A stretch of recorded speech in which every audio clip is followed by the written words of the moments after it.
আসসালামু আলাইকুম সবাইকে। আমি ইসরাফিল সর্দার অভিক। সবাইকে স্কুল ম্যাথমেটিক্স ইউটিউব চ্যানেলে স্বাগতম। আজকে আমরা তোমাদের পদার্থবিজ্ঞানের দ্বিতীয় অধ্যায়ের গতি চ্যাপ্টারের লেকচার 9 শুরু করতে যাচ্ছি। আর আজকের টপিকটা কিন্তু খুবই মজার আর ইন্টারেস্টিং, প্লাস মজার ইন্টারেস্টিং তো সেম হয়ে গেল, প্লাস ইম্পর্টেন্ট আর কি। তো আজকে আমরা দেখব হচ্ছে পরন্ত আর নিক্ষিপ্ত বস্তুর কনসেপ্টটা। তো পরন্ত বস্তু নিয়ে আমাদেরকে আলোচনা করতে শিখিয়ে গিয়েছেন একজন বিজ্ঞানী, খুবই মহান একজন বিজ্ঞানী, তার নাম হচ্ছে গ্যালিলিও। তো ফার্স্ট অফ অল এখানে তোমাকে আগে একটু ক্লিয়ার হইতে হবে পরন্ত বস্তু বলতে এক্স্যাক্টলি তুমি কি বুঝবা। তোমাকে কি ক্লিয়ার হইতে হবে পরন্ত বস্তু বলতে এক্স্যাক্টলি তুমি কি বুঝবা, তাই না? পরন্ত বস্তু, পরন্ত বস্তু শর্ত আছে দুইটা, মেইনলি দুইটা শর্ত আছে। এক হচ্ছে কি, স্থির অবস্থা থেকে পড়া শুরু করবে। পরন্ত বস্তু মানে কি? পড়বে। কেমন অবস্থা থেকে পড়বে? স্থির অবস্থা থেকে পড়তে শুরু করবে, এইটা। 2 নাম্বার কন্ডিশন হচ্ছে বিনা বাধায় পড়বে। কেমন ভাবে পড়বে? বিনা বাধায় পড়বে, কোনো বাধা থাকা যাবে না, বিনা বাধায় পড়বে। তো এখানে তোমাদেরকে এক্সাম্পলটা দিই, যে ধরো তোমার কাছে হচ্ছে এরকম একটা বস্তু আছে। পরন্ত বস্তুর কনসেপ্ট হবে কি, এই যে দেখো আমি ওকে জাস্ট ছেড়ে দেব, এইটা হচ্ছে পরন্ত বস্তু। এইটা পরন্ত বস্তু না, মানে ওকে আমি একটা নির্দিষ্ট একটা বেগে নিক্ষেপ করছি, এটা হওয়া যাবে না। পরন্ত বস্তু হবে কি, জাস্ট সিম্পল ছেড়ে দেব। মানে আমার কাজ হচ্ছে ছেড়ে দিব, এখনো পড়বে নাকি পড়বে না এটা আমার দেখার বিষয় না, তোমার কাজ কি হবে? ছেড়ে দিবা। তো এই কারণে যখন ছেড়ে দিবা, দেখো ছেড়ে দেওয়ার আগ মুহূর্তে দেখো তুমি ছেড়ে দিচ্ছ, তুমি এমন না যে ওকে নিচের দিকে এরকম টোক্কা দিয়ে ধাক্কা দিচ্ছ, টোক্কা দিলে ওটা পরন্ত বস্তু হবে না। কথাটা ক্লিয়ার? জাস্ট কি হবে, সিম্পল, এই যে তুমি ছেড়ে দিবা, তো তুমি ছাড়ার পর ওর শুরুতে বেগ থাকবে 0, তাই না? কারণ ও স্থির স্থির থেকে যাত্রা শুরু করতেছে, ঠিক আছে? এইটা একটা তো বুঝতে পারছো? তাহলে পরন্ত বস্তুর শুরুতে কন্ডিশনটা কি হবে? স্থির অবস্থা থেকে পড়তে হবে। ওকে, আবার বলে রাখি, ধরো হচ্ছে তুমি কোনো কিছু টোক্কা দিয়ে নিচে ফেললা, ওইটা পরন্ত বস্তু হবে না, ঠিক আছে? আচ্ছা, দ্বিতীয় কথা হচ্ছে বিনা বাধায় পড়বে। কেমন ভাবে পড়বে? বিনা বাধায় পড়বে। এখন কথা হচ্ছে বিনা বাধায় বলতে কি বোঝানো হচ্ছে, অর্থাৎ পৃথিবীর যে মধ্যাকর্ষণ বল বা অভিকর্ষ বল, এই বল ছাড়া আর কোনো প্রকারের বাধা এখানে থাকা যাবে না। অর্থাৎ তুমি যখন একটা বস্তুকে ফেলো, আশেপাশে বাতাস আছে, তাই না? প্রবাহী পদার্থ এগুলো, বাতাসের যে একটা বাতাসও এখানে কিন্তু ওই বস্তুর উপর একটা প্রভাব খাটায়, এখানে চাপ প্রয়োগ করে, এই সকল বাতাস টাতাস থাকা যাবে না। বুঝতে পারছো? এখন আমাদের আশেপাশে তুমি যেখানেই যাও, একটা বন্ধ রুমের ভেতর ঢুকলেও তুমি বাতাস পাবাই, এখানে বায়ু তোমার আছেই আছে। বাট পরন্ত বস্তুর ক্ষেত্রে এটা হওয়া যাবে না। একটু হলে হ্যাঁ, এখন কথা হচ্ছে প্র্যাকটিক্যাল লাইফে আমাদের বাস্তব জীবনে বাতাস তো থাকেই, বাট আমাদের পরন্ত বস্তুর কনসেপ্টে কি হবে, কোনো কিছু থাকা যাবে না অভিকর্ষ বল ছাড়া, বাতাসের বাধা এখানে থাকা যাবে না। তো যাই হোক, আলটিমেটলি যদি বিনা বাধায় আর স্থির অবস্থা থেকে কোনো কিছু যদি পড়ে, তাহলে তাকে পরন্ত বস্তু বলা হয়। এটাও কিন্তু একটা জ্ঞানমূলকের কোশ্চেন, যে পরন্ত বস্তু বলতে তুমি কি বুঝো। তো আমাদের যে গ্যালিলিও বিজ্ঞানী, গ্যালিলিও গ্যালিলি খুবই মজার একটা ইন্টারেস্টিং মানে একটা ঘটনা বলছিলেন। তো তোমাকে যদি আমি বলি যে ধরো তোমার কাছে আছে হচ্ছে এই একটা কলমের ক্যাপ, আর ধরো এই হচ্ছে কলমটা, এটা হালকা আর এটা ভারী, এদেরকে ছেড়ে দিই, আমি একটু ফেলি, হ্যাঁ তোমরা কেউ কিছু মনে করো না যে আমি কলম ফেলতেছি, একটু এখানে বালিশ রাখি দিই, একটা বালিশ না ফোম রেখে তারপর ফেলি, যেন আওয়াজটা না হয়। তো দেখো, তো এইখানে তোমরা শুরুতেই দেখতে পাচ্ছ কলমটা কিন্তু বেশি অতিক্রম করে গেছে, তাই না? কলমটা কি হয়ে যাচ্ছে, বেশি অতিক্রম হয়ে যাচ্ছে। আমি যথাসম্ভব ট্রাই করবো এডিটের সময় এটাকে স্লো মোডে দেখানোর। দেখো সেম হাইট রাখলাম, এভাবে রাখি, হ্যাঁ সেম না, মনে হচ্ছে একসাথেই যাচ্ছে, তাই না? বাট কি হয়, তোমাকে যদি বলি একটা মুরগির পালক বা কবুতরের পালক আর একটা পাথর তুমি নাও, দেন দুইটাকে একসাথে ফেলো, তুমি বলবা যে ভাইয়া পাথরটা আগে পড়বে, পালকটা আস্তে আস্তে পড়বে, তাই না? পাথরটা আগে পড়বে, পালকটা আস্তে আস্তে পড়বে। বাট আমাদের যে বিজ্ঞানী গ্যালিলিও গ্যালিলি কি বলে গেছেন জানো? সে বলে গেছে পরন্ত বস্তুর ক্ষেত্রে, অর্থাৎ স্থির অবস্থার বিনা বাধায় যদি কোনো বস্তু পড়া শুরু করে, দুইটা একই সময়ে মাটিতে পড়বে। কথাটা শুনে তাকে কিন্তু মানুষ পাগলই বলছিল, যে কিভাবে সম্ভব, একটা পাখির পালক আর একটা পাথর আকাশ পাতাল ভরের পার্থক্য, ভারী বস্তু তো আগে পড়ার কথা, কিভাবে দুইটা একই সাথে পড়বে? তো চলো একটা ভিডিও দেখাই। তো তোমরা যদি এই ভিডিওটাকে খেয়াল করো, দেখো দুইটা বস্তুকে একসাথে ছেড়ে দেওয়া হচ্ছে, একটা সেম মোমেন্ট, একটা আপেল আর একটা হচ্ছে পাখির পালক। কি দেখা যাচ্ছে, দুইজনকে একই হাইট থেকে যদি ছেড়ে দেওয়া হয় দুইজনই পড়তেছে।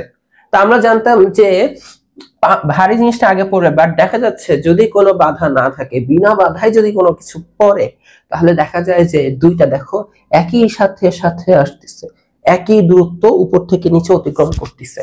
এই কথাটাই গ্যালিলিও, এই যে দেখছো একসাথে পড়ছে, এই কথাটাই হচ্ছে আমাদেরকে গ্যালিলিও বলে গেছিলেন। তো পরন্ত বস্তু নিয়ে গ্যালিলিও আমাদেরকে তিনটা সূত্র দিয়েছেন। কয়টা সূত্র দিয়েছেন? তিনটা সূত্র দিয়েছেন। তার মধ্যে প্রথম সূত্র এটাই, অলরেডি যেটা তোমরা ভিডিও মাধ্যমে দেখলা, এটি হচ্ছে গ্যালিলিও প্রথম সূত্র। ঠিক আছে, এই দেখো এটা হচ্ছে গ্যালিলিও প্রথম সূত্র। তার মানে প্রথম সূত্র দেখো আমরা নিজেদের মতন, এটা না দেখে নিজেদের মতন করে একটু বলার চেষ্টা করি যে আমরা যদি বিনা বাধায়, হ্যাঁ, কোন বস্তুকে স্থির অবস্থা থেকে ছেড়ে দিই, অর্থাৎ পরন্ত বস্তু, একাধিক ভরের পার্থক্য থাকবে, একাধিক বস্তুকে যদি ছাড়ি, তাহলে সবাই সমান সময়ে সমান দূরত্ব অতিক্রম করবে, মানে একই সাথে রাস্তা অতিক্রম করবে, মানে কেউ আগে যাবে কেউ পরে যাবে এরকমটা হবে না, সবাই সেম ভাবে পড়বে, ভর যতই যতই উল্টাপাল্টা হোক না কেন। এই কথাটাই হচ্ছে গ্যালিলিওর প্রথম সূত্র। এখন আমরা একটু বইয়ের ভাষায় পড়ি, এখানে কি বলা হচ্ছে। বইয়ের ভাষায় বলা হচ্ছে স্থির অবস্থান এবং একই উচ্চতা থেকে বিনা বাধায় পরন্ত বস্তু, বিনা বাধায় পরন্ত বস্তু সমান সময়ে সমান পথ অতিক্রম করে। বিনা বাধায়, এখানে আসলে সকল কথাটা বলা উচিত ছিল, সকল পরন্ত বস্তু। ঠিক আছে, সকল বলতে এখানে আমরা বলতেছি তুমি যে কোনো বস্তু না, একাধিক বস্তু নিবা, ওরা যদি নিচে পড়া শুরু হয় সবাই সমান সময় সমান পথ অতিক্রম করবে। ঠিক আছে, সমান সময় সমান পথ অতিক্রম বলতে কেউ আগে কেউ পরে এই জিনিসটা হবে না। এটি হচ্ছে গ্যালিলিওর প্রথম সূত্র। বাকি দুটো সূত্র একটু ম্যাথমেটিক্যাল কথাবার্তা আছে, বাট এইগুলা কিন্তু আমরা জানি। তো এইখানে তোমরা ফার্স্ট অফ অল যেটা মাথায় রাখবা, এই প্রথম সূত্রটাকে মনে রাখবা যে এটা আসলে বেসিক্যালি এইটা মিন করে যে এখানে ভর ডাজ নট ম্যাটার। একটু বাংলা ইংলিশ মিলাই লিখলাম, ঠিক আছে না, ভাষার মাস তো এখন আবার থাক, তাহলে আমার ব্লেম আসবে। ভর ম্যাটার, ম্যাটারের বাংলা কি? ভর ম্যাটার করে না, ম্যাটার করে না, এটা বাংলা কি? ভর, ভর ম্যাটার করে না, মাস ডাজ নট ম্যাটার।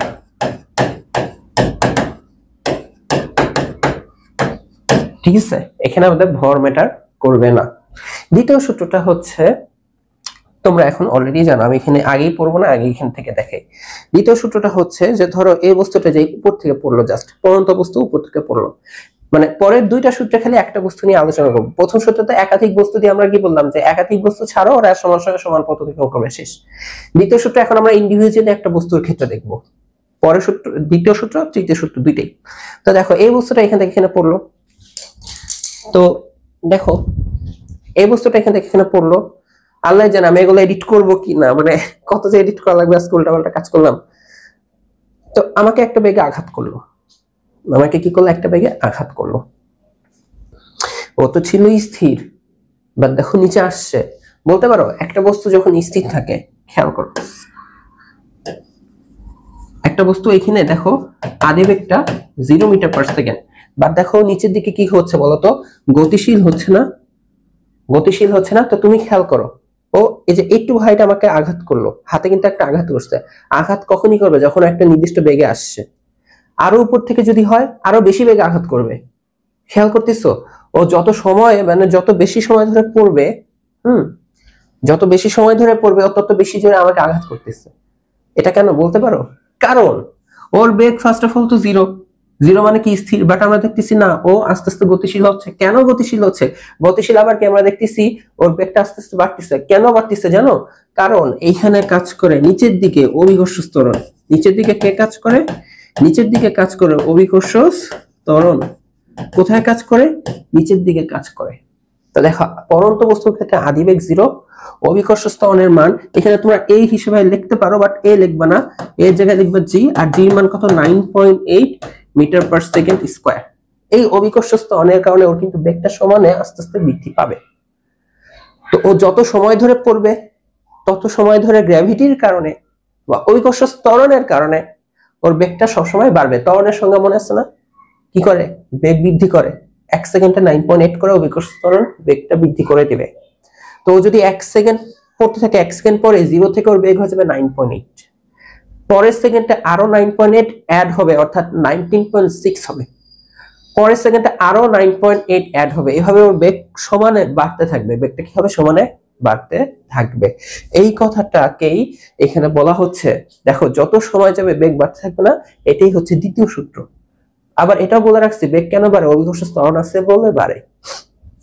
যে স্থির অবস্থা থেকে বিনা বাধায়, মানে এইটুকু সংজ্ঞা দিয়ে বোঝানো হচ্ছে কি? পরন্ত বস্তু। এই যে এখানে আবার বলে রেখেছে, পরন্ত বস্তু নির্দিষ্ট সময়ে প্রাপ্ত বেগ। হ্যাঁ, ধরো পড়তেছে তো তুমি 5 সেকেন্ড পরে ওর বেগ জানতে চাচ্ছ, বের করতে পারো খুব ইজিলি। নির্দিষ্ট সময়ে প্রাপ্ত বেগ ওই সময়ে সমানুপাতিক, অর্থাৎ যত বেশি সময় যাবে ওর বেগটা কি তত বেশি বাড়তে থাকবে, তাই না? যত বেশি সময় পার হবে তত বেশি বেগটা বাড়তে থাকবে অভিকর্ষ ত্বরণের কারণে। এই কারণে ম্যাথমেটিক্যালি লেখা যেতে পারে ভি প্রপোর্শনাল টু টি। কি লেখা যেতে পারে? ভি প্রপোর্শনাল টু টি। তো এইখানে আমি একটা কাজ করব, এই কাজটা তোমাদের 9 এর জন্য লাগবে না, ইন্টারমিডিয়েটে লাগবে, বাট তাও একটু শিখে রাখো। সমানুপাতিক চিহ্ন উঠলে এখানে একটা কি আসে বলতো? কনস্ট্যান্ট দিতে হয়। এখানে একটা কি দিতে হয়? কনস্ট্যান্ট দিতে হয়। আসলে জানো, এখানে সবসময় সমানুপাতিক চিহ্ন উঠলে এখানে একটা কনস্ট্যান্ট আসে। এই কনস্ট্যান্টটা আসলে তোমরা চেনো? এই কনস্ট্যান্টটা হচ্ছে আমাদের অভিকর্ষ ত্বরণ। এই কনস্ট্যান্ট মানে ধ্রুবক, এই ধ্রুবকটা হচ্ছে আমাদের অভিকর্ষ ত্বরণ। কিভাবে? এইভাবে দেখো, এইটা তো দেখলা, দেখো ওর আদিবেগ এইটা, ওর ত্বরণ এইটা। তো এখন আমি তোমাকে বলতেছি, আচ্ছা ভাইয়া বলো তো টি সময়ে ওর বেগটা কত হওয়া উচিত? টি সময়ে বেগ বের করতে গেলে যে টি সময়ে বেগ ইকুয়াল টু ওয়াট, তো তুমি বেগের ফর্মুলা কি এটা খাটাবে না? আদিবেগ জানো, ত্বরণ এর জায়গায় এখানে খালি জি ইউজ করবা। V equals to U plus A T না? V equals to U plus A T, তো এর জায়গায় খালি জি ইউজ করলাম, তাই না? জিটি, কারণ আমাদের এখানে ত্বরণ হচ্ছে অভিকর্ষ ত্বরণ। এখন দেখো আদিবেগের মান তো 0, আদিবেগের মান হচ্ছে 0, তাহলে ভি ইকুয়ালস টু কি? জিটি। এই দেখো, এই হচ্ছে ফর্মুলাটা। অভিকর্ষ ত্বরণের মানটা আমাদের চেঞ্জ হচ্ছে না, কখনো চেঞ্জ হচ্ছে না, তাই না? তো এইটা জি যেহেতু ধ্রুবক, তাহলে আমরা এখান থেকে লিখতে পারতাম ভি প্রপোর্শনাল টু টি। এই ম্যাথমেটিক্যাল ইকুয়েশনটাকেই বাংলা ভাষায় এভাবে বলা হয়ে থাকে। বুঝতে পারছো? যেহেতু জি এখানে ধ্রুবক, তো ভি প্রপোর্শনাল টু টি। ঠিক আছে? আর এখানে আমি দেখালাম যে এখানে একটা সমানুপাতিক চিহ্ন উঠলে এখানে ধ্রুবক আসবে। তাই দেখতে পাচ্ছ এখানে আসতেছে ভি ইকুয়ালস টু কেটি, ওইখানে আসতেছে ভি ইকুয়ালস টু জিটি, তাহলে কেটাই হচ্ছে জি। বুঝতে পারছো? তো এখন একটা কাজ করবো, সেই কাজটা কি জানো? তো তুমি যদি ভি আর টি দিয়ে এখানে ভাগ দাও, এখানে একটা কি পাবো? কনস্ট্যান্ট। তো তুমি চাইলে অভিকর্ষ ত্বরণ লিখতে পারো, না পারো তোমার দেখার বিষয় না। তো দেখো, ভি আর টি এর অনুপাত সবসময় আসবে একটা ধ্রুব সংখ্যা। তো এখন আমি যে কাজটা করবো সেটা তোমাদের ইন্টারমিডিয়েটের জন্য লাগতে পারে, এখন তোমাদের 9 লাগবে না। তো v1 by t1 equals to লেখা যাবে v2 by t2 equals to লেখা যাবে v3 by t3 equals to সবসময় কনস্ট্যান্ট। এটা কিভাবে লিখলাম? দেখো, সবসময় বেগ আর সময়ের যে অনুপাতটা হবে পরন্ত বস্তুর ক্ষেত্রে, সেটা সবসময় ধ্রুবক। তো তুমি যদি v1 আর t1 জানো, অর্থাৎ দেখো আমি তোমাকে বললাম যে 5 সেকেন্ডে একটা বস্তুর বেগ হইলো হচ্ছে 10 মিটার পার সেকেন্ড। কি বললাম? 5 সেকেন্ডে একটা বস্তুর বেগ হলো, কথার কথা এক্সাম্পল, 10 মিটার পার সেকেন্ড। 5 সেকেন্ডে 5 সেকেন্ডে কথার কথা। এখন এবার মিলাইতে যাও না অভিকর্ষ ত্বরণ দিয়ে যে 5 সেকেন্ডে আসলে 10 হয় কিনা, হবে না, এমনি বললাম। এখন আমি তোমাকে বললাম আচ্ছা ঠিক আছে, তাহলে 15 সেকেন্ড পরে ওর বেগ কত হবে? তো এই অঙ্কগুলো ওই সূত্র দিয়ে করা যায়। যেমন এখানে হচ্ছে দেখো, এটা হচ্ছে t1 সময় বেগ কত? v1। তো তোমাকে এখন একটা নতুন সময় দেওয়া t2 দেওয়া, t2 তে তোমার কাছে আমি v2 জানতে চাচ্ছি। তখন হচ্ছে আমরা তখন এই সূত্রগুলোতে বসে, আচ্ছা v1 by t1 equals to হবে v2 বাই t2। বুঝে গেছে? বাট তোমাদের 9 এটা আমাদের লাগবে না, জাস্ট আমি তোমাদেরকে পরিচয়টা দিয়ে রাখলাম। ঠিক আছে? পরিচয়টা দিয়ে রাখলাম, এভাবে লেখা যায়। তোমরা 9 অনেক ফর্মুলাতে ফিজিক্সে দেখবা যে এরকম সমানুপাতিক থেকে এইভাবে লিখবা, স্পেশালি কেমিস্ট্রিতেও লিখবা, চার্লসের সূত্র, বয়েলের সূত্রগুলোতে এভাবে লেখা হয়ে থাকে। তো দেখো দ্বিতীয় সূত্রটা তাহলে কিন্তু কমপ্লিকেটেড কিছু না, যত সময় ধরে পড়বে তত বেগটা বাড়বে। শেষ। তৃতীয় সূত্রে কি বলা হচ্ছে? তৃতীয় সূত্রটা হচ্ছে অতিক্রান্ত পথ নিয়ে। উপর থেকে যে পড়তেছে ও তো একটা রাস্তা অতিক্রম করতেছে, তাই না? রাস্তা অতিক্রম করতেছে। তো এখানে বলা হয়ে থাকে, দেখো তোমাকে এখান থেকে দেখাই, এটা পড়ো না আপাতত, আমি কিন্তু তাকাচ্ছি না এটার দিকে। পরন্ত বস্তু মানে শুরুতে বেগটা হবে 0। তুমি জানো নিচের দিকে কাজ করবে কে বলো তো? অভিকর্ষ ত্বরণ। আমি নেক্সট টাইম থেকে আর এখানে এ লিখবো না, শুধু জি লিখবো, তাহলে বুঝে যাবা যে ত্বরণ। আচ্ছা, এই দুইটা ডাটা তোমার কাছে আসছে। তো তোমাকে এখন আমি বলতেছি যে দেখো ও তো পড়তিছে, বাট ধরো ও ওইখান থেকে যে এখানে আসলো কথার কথা, তো এইখান থেকে এখানে আসতে ওর কি একটা রাস্তা অতিক্রম করা হইলো না?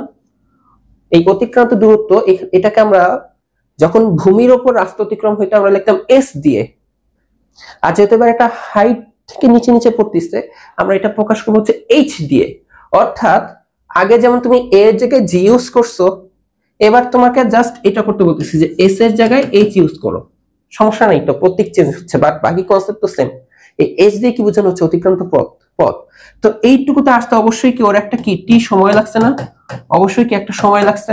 তো দেখো তো তুমি এইচ এর মানটা বের করতে পারো কিনা। অর্থাৎ তোমাকে আমি জাস্ট বলে দিলাম একটা বস্তু স্থির অবস্থা থেকে নিচে পড়তেছে, 5 সেকেন্ড পরে ওর অতিক্রান্ত দূরত্বটা বের করো, তাই না? তো দেখো তুমি কিন্তু বাই ডিফল্ট ইউ এর মান জানো, কারণ আমি বলে দিচ্ছি স্থির অবস্থা বা বিনা বাধায় পড়তেছে পরন্ত বস্তু, তার মানে ইউ এর মানটা তুমি অলরেডি জানো 0, ত্বরণের মানও অলরেডি জানো 9.8।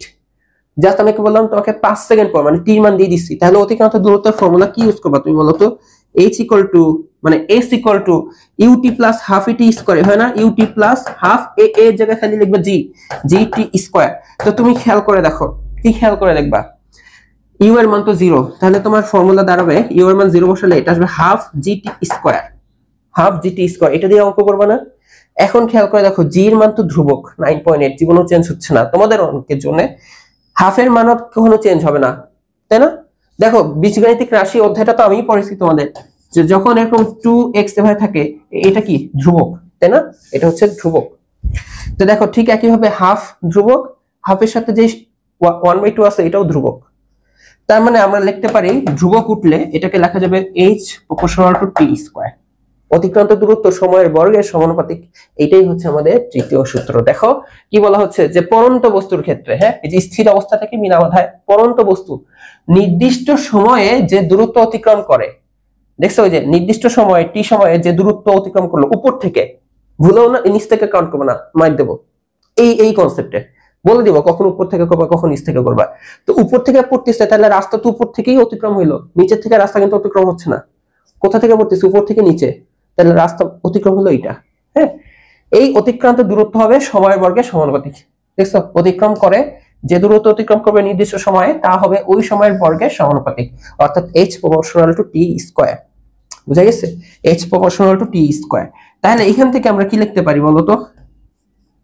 এখানে একটা কনস্ট্যান্ট দেখাই দিবা, বাট আমরা জানি এই কনস্ট্যান্টটা হচ্ছে হাফ, যে এটা তো না জানলেও চলবে।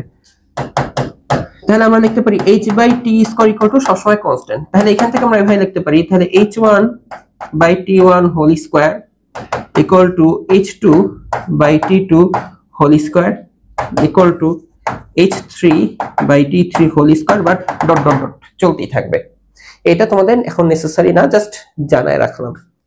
তো এই হচ্ছে আমাদের পরন্ত বস্তুর কনসেপ্ট, যেটা আমাদেরকে গ্যালিলিও বলে গেছেন তোমাদের বই 3টা সূত্রের মাধ্যমে। বাট বেসিক্যালি এটা এক্সট্রিম কোনো নতুন কোনো সূত্র না।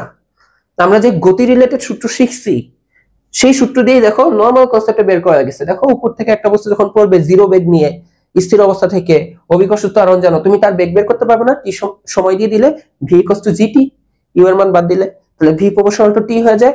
এটাকেই সূত্রের মাধ্যমে প্রকাশ করা হয়েছে বাংলা ভাষায়।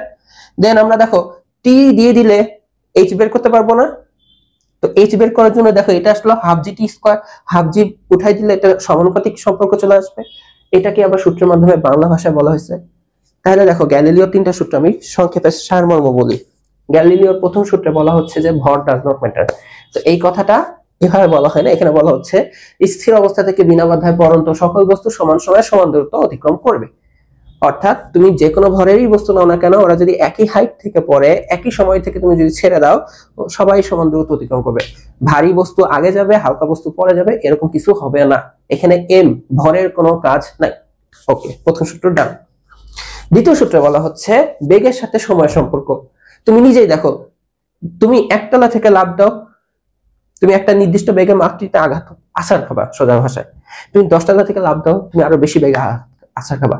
কারণ কি প্রথম সময় তুমি কম সময় ধরে পড়ছো, দ্বিতীয় ক্ষেত্রে বেশি সময় ধরে পড়ছো। তার মানে সময়ের সাথে বেগের সম্পর্কটা সমানুপাতিক, সময়ের সাথে বেগের সম্পর্ক সমানুপাতিক। অর্থাৎ স্থির অবস্থা থেকে বিনা বাধায় পরন্ত বস্তুর নির্দিষ্ট সময়ে প্রাপ্ত বেগ ওই সময়ের সমানুপাতিক। দেখছো? আচ্ছা, 3 নম্বর ফর্মুলাতে কি বলা হচ্ছে, অতিক্রান্ত দূরত্ব নিয়ে আবার আলোচনা করা হচ্ছে। তো আমরা সূত্র বসাই টসাই দেখলাম যে এইচ এস এর জায়গায় এইচ বসে যদি আমরা বের করতে যাই তাহলে আমাদের চলে আসে হচ্ছে হাফ জি টি স্কোয়ার। তো হাফ জি বাদ দাও, তাহলে এইচ আসবে হচ্ছে সমানুপাতিক টি স্কোয়ার।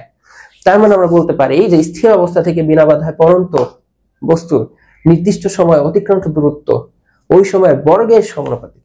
দেখো কমপ্লেক্স কিছু না, তুমি জাস্ট ঠান্ডা মাথায় পুরো প্রসেসটা দেখো, কয়েকবার রিডিং পড়ো, তোমার মাথায় অটোমেটিক চলে আসবে।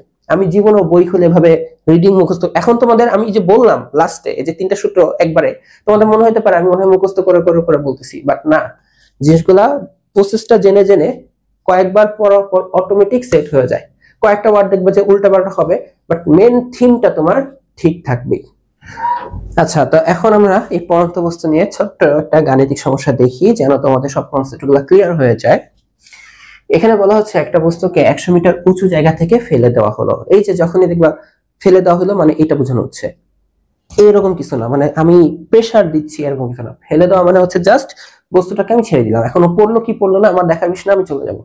আচ্ছা, বুঝতে পারছো? এই যে ফেলে দেওয়া হলো, ছেড়ে দেওয়া হলো, হ্যাঁ, এগুলো হচ্ছে আমাদের পড়ন্ত বস্তুর কনসেপ্ট। আর আরো সোজা ভাষায় কোনো বেগ যদি না দেখো, দেখো কত বেগে ছেড়ে দিচ্ছে, কত বেগে ফেলে দিচ্ছে, কিছু বলছে না, তাহলে জিরো।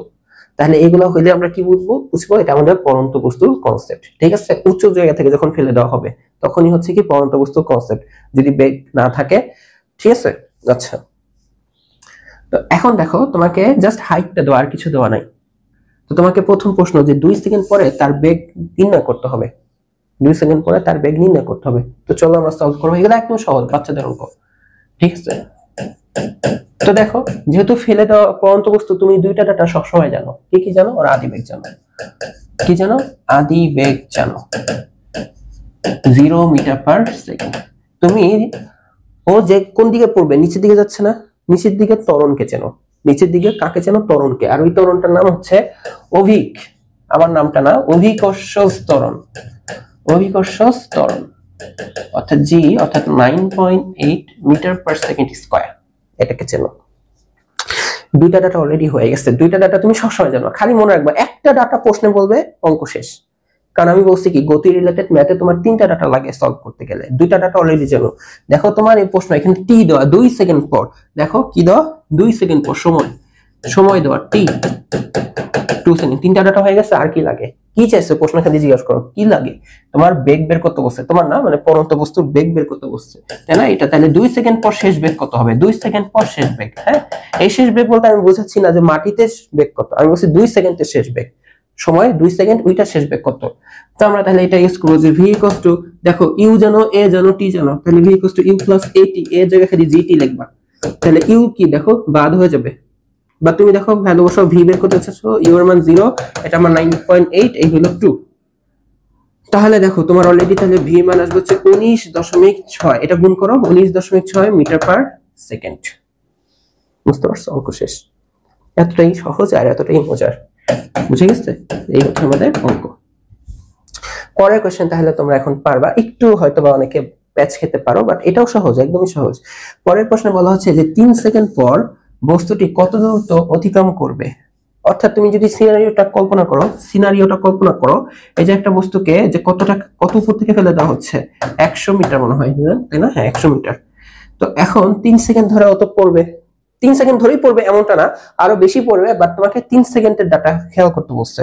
তো তুমি ইমাজিন করো যে তোমার বস্তুটা 3 সেকেন্ড ধরে এখানে আসলো, 3 সেকেন্ড পরে কোথায় আসলো? এখানে। তাহলে উপর থেকে যে আসলো, তো এই দেখো ও কি একটা রাস্তা অতিক্রম করলো না? তো তোমার প্রথম প্রশ্ন হচ্ছে 3 সেকেন্ড পর কত দূরত্ব অতিক্রম করবে। এই দূরত্ব অতিক্রম করবে কি উপর থেকে নিচে, এবং পরের প্রশ্ন হচ্ছে ভূমি থেকে কত উচ্চতায় থাকবে। পরেরটা হচ্ছে দেখো ও এখন এখানে আসছে না, ভূমি থেকে কত উচ্চতায় আছে, যে এই হাইটটা। তার মানে দেখো তোমার কাছে আমি দুইটাই চাচ্ছি। একটা एग्जांपल দেই, যে ধরো তুমি জানলা 3 সেকেন্ডে ও অতিক্রম করছে যে উপর থেকে নিচে আসছে 30 মিটার, এটা একটা অ্যানসার প্রথমটা, যে 3 সেকেন্ডে অতিক্রম করলো 30 মিটার एग्जांपल হিসেবে। আমরা তো এখনো বের করি নাই, বের করব। তাহলে ভূমি থেকে কত উপরে আসছে? টোটাল 100টা থেকে, যে টোটাল যে 100 থেকে 30 কাট করলে যেটা থাকবে, অর্থাৎ 100 - 30 অর্থাৎ 70 মিটার।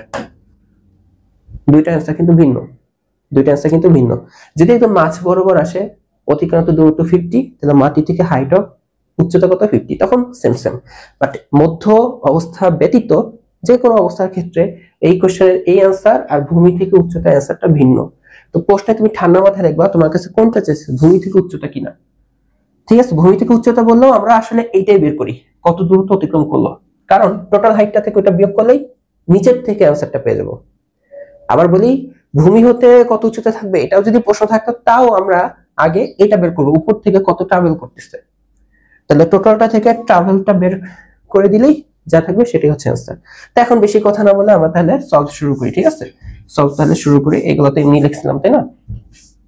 তো দেখো এখন আমার প্রথম কাজ হবে এই যে এইটা বের করা। তুমি দেখো বাই ডিফল্ট সবসময় কি জানো, আদি বেগ 0, তারপর তুমি জানো এখানে ত্বরণ কাজ করতেছে 9.8 মিটার পার সেকেন্ড স্কয়ার। দুইটা ডাটা, আরেকটা ডাটা কি দিচ্ছে 3 সেকেন্ড পর, 3 সেকেন্ড ধরে কত দূরত্ব অতিক্রম করবে তাই না, 3 সেকেন্ড। এই যে এই দূরত্বটাকে আমরা লিখলাম h দিয়ে। ঠিক আছে, এটাকে কি দিয়ে প্রকাশ করলাম, h দিয়ে। তাহলে অতিক্রান্ত দূরত্ব h = ওয়াট। এই ডাটাগুলাই আবার তুলতে হবে তাই না। তো এই হচ্ছে 2 নাম্বারটা। দেখো দেখবা আদি বেগ 0 মিটার পার সেকেন্ড, অভিকর্ষজ ত্বরণ g 9.8 metre per second square. আর তোমাকে বলা হচ্ছে সময় t 3 সেকেন্ডে। কি বের করতে বলছে, অতিক্রান্ত দূরত্ব। হাতের লেখাটা একটু ইগনোর করো, অতিক্রান্ত দূরত্ব h = ওয়াট। তো সরণ বের করার জন্য এখানে তুমি t জানো, a জানো, আদি বেগ জানো, তাহলে আমরা কোনটা ইউজ করব, s এর জায়গায় খালি h লিখবো তাই না। s = ut plus half at square, খালি a এর জায়গায় g ইউজ করব, ut plus half gt square, শেষ। এখন খেয়াল করো h এর মানটা কত, h এর মানটাই তো বের করতে যাচ্ছি।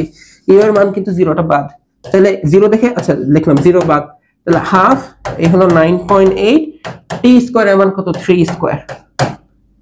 বুঝে গেছে, তাহলে এই হলো h, 0 তো বাদ। এটা একটু ক্যালকুলেটরে সলভ করে নাও, হাফ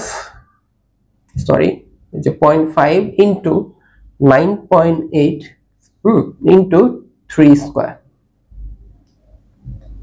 তো এটা হচ্ছে 44.1। ঠিক আছে, তাহলে ও 44.1 মিটার দূরত্ব অতিক্রম করবে তাই না, এতটুকু অতিক্রম করলো। তাহলে এই অ্যান্সারটা শেষ, কত দূরত্ব অতিক্রম করবে। এখন পরেরটা হচ্ছে ভূমি থেকে উচ্চতা কত। তো ও এই যে যতটুকু h এর মান 100 থেকে h এর মানটা কাট করলে আমি ভূমি থেকে উচ্চতাটা পেয়ে যাব, ভূমি থেকে কত উপরে আছে তোমরা বুঝতে পারছো তো, দুইটা ডাটা যে আলাদা। তো এখানে লাস্টে আবার লিখে দিবা যে সুতরাং ভূমি হতে উচ্চতা, এটা তো একটা অ্যান্সার অলরেডি, কত দূরত্ব অতিক্রম করবে। এরপর ভূমি হতে উচ্চতা, তো এটার মানটা তাহলে আমরা ডাইরেক্ট কিভাবে, এটা কোনো সূত্র নাই, কি করব জাস্ট টোটাল উচ্চতা থেকে ওর অতিক্রান্ত পথটা বিয়োগ করে দিবা। ঠিক আছে, এটা যা আসবে এটাই তোমাদের অ্যান্সার। আশা করি জিনিসটা বুঝতে পারছো। পরেরটা দেখো, এখানে বলা হচ্ছে বস্তুটি কখন ভূমিতে পৌঁছাবে। দেখো এটাও সহজ, কিন্তু একদম সহজ, বস্তুটি কখন ভূমিতে পৌঁছাবে। তো দেখো 3 নম্বরের জন্য তাই না, চিত্র ম্যান্ডেটরি না, তুমি চিত্র আঁকতে ভালো, পরীক্ষার হলে টিচার বুঝবে তুমি বুঝে বুঝে অঙ্ক করছো, এভাবেই খাতার উপরে কলম পেন্সিল রাখলেই চলবে, কোনো ম্যাটার করে না। তো দেখো তুমি জানো আদি বেগ সবসময় 0 মিটার পার সেকেন্ড, এদিকে ত্বরণ কাজ করতেছে 9.8 মিটার পার সেকেন্ড স্কয়ার। তো তোমার বস্তুটা ভূমিতে আসা পর্যন্ত কত পথ অতিক্রম করবে বলো তো, বলো বস্তুটা ভূমিতে আসা পর্যন্ত, মানে তুমি তো ফেলে দিলা, এই যে কত পথ অতিক্রম করবে। প্রশ্নে কত কি বলা হয়েছে, কত উঁচু থেকে ফেলছো, 100 মিটার উঁচু থেকে ফেলছো না, প্রশ্নে বলে দিচ্ছ না, তাহলে ওর টোটাল 100 মিটারই অতিক্রম করতে হবে না। তাহলে দেখো এই যে 0 অবস্থান থেকে, মানে আদি বেগ 0 থেকে স্থির অবস্থা থেকে 100 পথ অতিক্রম করতে হবে। 3টা ডাটা তোমার কাছে আছে না, তাহলে তুমি কি এখন t এর মান বের করতে পারবা না, পারবা। তাহলে এখানে বসাও, এখানে h এর মান 100, আগের অঙ্কে h এর মান ভিন্ন, কারণ আমরা তখন t এর মানও ভিন্ন বসাচ্ছিলাম। তো এইটাই আর কি, তাহলে s = ut plus half at square দিয়ে আমরা অঙ্ক করব তাই না, খালি a এর জায়গায় g বসাবো। h এর মান তুমি জানো 100, h এর মান কত 100, u এর মান কত 0, তার মানে এটা বাদ, লিখলামই না। ঠিক আছে, 0 * t লেখা তো দরকার নাই, প্লাস তো দরকার নাই। তোমাদেরকে বলে রাখি হাফ আর g, মানে ক্যালকুলেট করো, 0.5 ইন্টু 9.8, 4.9 পাবা। তাহলে এটা আসবে 4.9 টি স্কয়ার। বুঝতে পারছো? আবার বলি এটা তো 0 বাদ, এই হাফ আর জি এর মান হচ্ছে 4.9। যা 1/2 ইন্টু 9.8 করো, 4.9 পাবা। আর হলো টি স্কয়ারটা লিখলাম। তাহলে টি স্কয়ারের মান হচ্ছে 100/4.9। তাহলে কি করতে হবে? বর্গমূল করে দিতে হবে 100/4.9। তো এখানে কত আসে ক্যালকুলেটর দেখো, ক্যালকুলেটর দেখো কত সময় ধরে ভূমিতে মানে ভূমিতে আসতে কত সময় লাগবে সেটা আমরা বের করে ফেলতেছি। যে 100/4.9, তাহলে এটা আসে হচ্ছে আমাদের 4.52 লেখা যেতে পারে। 4.52 সেকেন্ড ধরে ও মাটিতে আসতে সময় নেবে, 4.52 সেকেন্ড। এই হলো অ্যান্সার। বুঝতে পারছো জিনিসটা মজার না? তোমাকে এখন একটা আইডিয়া দিই। তুমি এরকম একটা ফাঁকা রুমে দাঁড়াবা যেখানে হচ্ছে বাতাস টাতাস কম, তো তুমি চাইলে তোমার হাইট মাপতে পারো খুব ইজিলি। কি হবে? তুমি একটা স্টপ ওয়াচ নিবা আর এরকম একটা বস্তু নিবা তোমার মাথা বরাবর, দেন হচ্ছে ফেলে দিবা, দেখবা ও কত সময় ধরে পড়লো। দেখো আমি যদি এক্সাম্পল হিসেবে নিই, ধরো ফেলে দিচ্ছি, ধরো তুমি জানলা যে ও 1.3 সেকেন্ড ধরে পড়লো। কত সময় ধরে পড়লো? 1.3 সেকেন্ড সময় ধরে পড়লো, বা 1.5, এটা ডিপেন্ড করবে, তাই না? তুমি কিন্তু জানো অভিকর্ষ ত্বরণের মান 9.8, তারপর তোমার আদিবেগের মান কত? 0 মিটার পার সেকেন্ড। তোমার না, মানে যে বস্তুটা পড়লো আর কি। এই তিনটা ডাটা জানো না? তাহলে তুমি এইচ এর মান বের করতে পারবে না। এই এইচটা কি মিটারে আসবে, অর্থাৎ তোমার হাইট কত ছিল তোমার এটা বের হয়ে যাবে, হাইটটা বের হয়ে যাবে। মিটার থেকে তুমি তাহলে ফুটে নিয়ে যেতে পারো, ঠিক আছে? মিটার থেকে সেন্টিমিটার নিতে পারো, 12 ইঞ্চি 1 ফুট, 1 ফুট হচ্ছে 30 সেন্টিমিটার। মিটার থেকে সেন্টিমিটার, সেন্টিমিটার থেকে ফুটে নিয়ে যেতে পারো। এভাবে তুমি তোমার হাইটও ম্যাপে ফেলতে পারো। একদম 100% কারেক্ট আসবে এমনটা না, একটু ত্রুটি থাকবে, বাট এটা একটা জাস্ট মজা হিসেবে তুমি করতে পারো। বুঝতে পারছো? তো আই হোপ এই তিনটা ম্যাথ, যে নির্দিষ্ট সময় তোমাকে বেগ বের করতে বললে তুমি পারবা, নির্দিষ্ট সময়ে অতিক্রান্ত দূরত্ব বের করতে বললেও পারবা, ভূমি থেকে উচ্চতা আর অতিক্রান্ত দূরত্ব দুইটা যে আলাদা, আই থিঙ্ক এই ম্যাথটাতে তোমরা বুঝতে পারছো। এরপর তোমাকে যদি বলা দেয় বস্তু কখন ভূমিতে পৌঁছাবে, টোটাল অতিক্রান্ত পথ তুমি তো জানোই, এইখান থেকেও তুমি এই সময়টাও বের করে নিতে পারবা। আশা করি এতটুকু জিনিস তোমরা বুঝতে পারছো। আচ্ছা, তো এই ভিডিওটা যখন রেকর্ড হচ্ছে, আমি এখানে টাইমের কথাটা বলি, এই টাইমটা এখনো ঠিক নাই, ইন্টারনেটের সাথে টাইমটা ঠিক করা হয় নাই।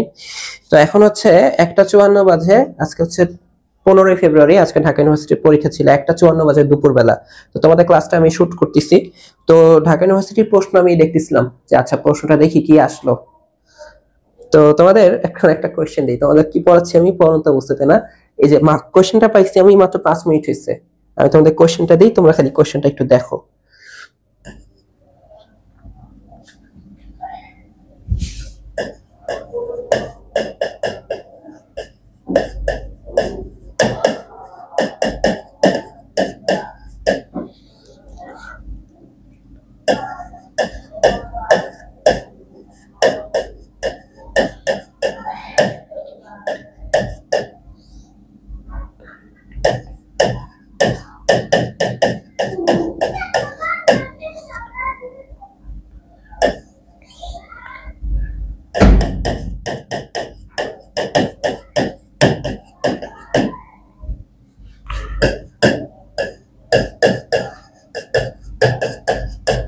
একদম তাজা তাজা তাজা প্রশ্ন, বুঝছো? মাত্র ভবনের উচ্চতা কত?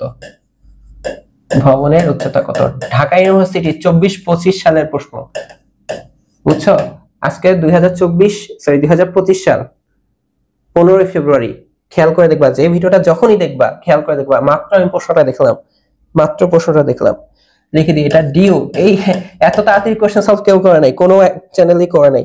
তো যাই হোক, এটা তো একাডেমিক অ্যাডমিশনের ব্যাপার, তো তোমরা একাডেমিক আসো 9-এ আসো, 9-10-এ পড়ো, তাই না? এটা হবে হচ্ছে ডিউ 2025 সালের কোশ্চেন, ম্যাথের, যদিও ম্যাথের মধ্যে আসছে, ম্যাথ পার্টে আসছে, ম্যাথে স্থিতিবিদ্যা গতিবিদ্যা নামে একটা পার্ট আছে, এখানে তোমাদের এই টাইপের প্রশ্ন করানো হয়। ঠিক আছে, তো আমি তোমাদের অপশনগুলো লিখে দিই, কি কি অপশন আসছে দেখি, কে কে অ্যানসার করতে পারো আমার আগে। 245 মিটার। এরপরে কোশ্চেন, এরপরে হচ্ছে 224.5 মিটার।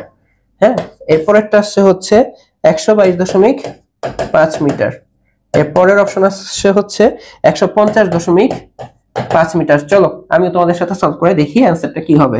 ঠিক আছে, 150.5 মিটার, বাট শর্ত আছে, ঢাকা ইউনিভার্সিটিতে ক্যালকুলেটর অ্যালাউ না। তোমরা যেহেতু মাত্র শিখতেছো, তোমাদেরকে আমি ক্যালকুলেটর অ্যালাউ করতে দেবো, ঠিক আছে, আমি ক্যালকুলেটর ছাড়াই করা ট্রাই করে দেখবো যে তোমাদের সামনে পারতেছি কিনা। তো একটা ভবনের ছাদ থেকে মুক্তভাবে পড়ন্ত বস্তু মাটিতে পড়তে সময় নিচ্ছে 5 সেকেন্ড। বুঝো, একটা ভবনের ছাদ থেকে, এই হচ্ছে ভবন তাই না, এই হচ্ছে ছাদ, তো এখান থেকে একটা বস্তু মুক্তভাবে পড়ন্ত বস্তু মানে কি, বিনা বাধায় পড়ন্ত বস্তু, আদিবেগ কত হবে 0 মিটার পার সেকেন্ড, ত্বরণ কত হবে 9.8 মিটার পার সেকেন্ড স্কয়ার। তো টোটাল যে পড়লো মাটিতে আসতে সময় নিচ্ছে, দেখো সময় নিতে নিতেই তো ভবনের সমান উচ্চতার অতিক্রান্ত পথ হয়ে যাচ্ছে তাই না। এই এইচ এর মানটা তুমি জানো না, বাট তোমাকে বলেছে সময় লাগছে কতক্ষণ 5 সেকেন্ড, তাহলে এইচ এর মান কি হবে দেখো, U T plus half G T square দিয়ে করলে কি হয়ে যাবে, এইচ ইকুয়াল টু হচ্ছে হাফ জিটি স্কয়ার। আমার কি লাগবে, আমার কি লাগবে ভবনের উচ্চতা, দেখো H equal to half G T square, তাহলে খালি মান বসাও, হাফ এ হলো 9.8, তোমার ক্যালকুলেটর বসাবা, বাট আমাদের আসলে টেকনিক ক্যালকুলেটর ছাড়া করলে আমরা তখন এটাকে ভ্যালু লিখি 98/10। টি স্কয়ার মান কত, টি স্কয়ার মান হয়ে যাবে 25। তাহলে এখন জাস্ট দেখো আমি কি করব, কাটাকাটি করব, 5 দিয়ে কাটলে 5 আসবে, 5 দিয়ে কাটলে এখানে 2 আসবে, তাহলে 98 * 5 ডিভাইডেড বাই 4 আসবে आंसर। 98 * 5 ডিভাইডেড বাই আসবে হচ্ছে 4। 98 আর 5 ক্যালকুলেটর ছাড়া করতেছি তো আমি হিসাবটা, কারণ ঢাকা ইউনিভার্সিটিতে ক্যালকুলেটর এলো না। তো 5 এটা হচ্ছে 40, সাথে আছে 4, 5 নং 45 হয়ে যাচ্ছে 49। তাহলে খেয়াল করো এখানে আসলে 49/4 আসতেছে आंसर। 490, 49 এর সাথে 0 আসছে বলে দিছি তাই না, এইটা হচ্ছে বাই 4। তাহলে এখন 4 দিয়ে খালি ভাগ দিলে অঙ্ক শেষ। তো আমি জানি দেখো 4 দিয়ে যদি ভাগ দিই 4 × 10 = 40, আর 2 দিলে 4 × 12 = 48, 4 × 12 = 48, এই হলো 0। তাহলে আমরা আরো লিখতে পারি 4 × 2 = 8, 4 × 2 = 8 তাই না, এখানে তাহলে দশমিক আসবে। আমি এখনই অপশনের দিকে তাকাবো আর করব না, এই দেখো এটা হচ্ছে आंसर। খেয়াল করে দেখো, মিলাই দেখো, ঢাকা ইউনিভার্সিটি প্রশ্ন বের হয়েছে মাত্র, এখনো সলিউশন আসে নাই, খালি প্রশ্ন ছবি পেয়েছি, এটাই হবে आंसर, ডেফিনেটলি এটাই आंसर হবে, না হলে তো আমি ঢাকা ইউনিভার্সিটিতে পড়ি না। আচ্ছা দেখো, খুবই সহজ একটা প্রশ্ন আসছে, মানে এই প্রশ্নটা সহজ আসছে, তোমাদের মাত্র পড়াচ্ছিলাম, তরতাজা গরম গরম একটা উদাহরণ দেখাই দিলাম, বুঝতে পারছো, পড়ন্ত বস্তুর একটা কনসেপ্ট আসছে, কোথায় আসছে, অ্যাডমিশনে। তোমরা এখন কিসে আসো, ক্লাস 9 অথবা ক্লাস 10 এ। তো আমি তোমাদের আজকে নিক্ষিপ্ত বস্তুর কনসেপ্টটা পড়াইতে চাচ্ছিলাম, বাট আজকে এখন আমি অ্যাডমিশনের কোশ্চেনটা নিয়ে একটু কাজ করতে হবে। তো আজকে ক্লাসটা একটু এতটুকুই থাকবে, নেক্সট ক্লাসে আমরা নিক্ষিপ্ত বস্তু পড়বো, ঠিক আছে। পড়ন্ত বস্তু উপর দেখছো, নিক্ষিপ্ত বস্তু দেখবো, তারপর আমাদের আরেকটা ক্লাস হলে আমাদের চ্যাপ্টারটা শেষ হয়ে যাবে। তো দেখা হবে নেক্সট ক্লাসে, সবাইকে আল্লাহ হাফেজ।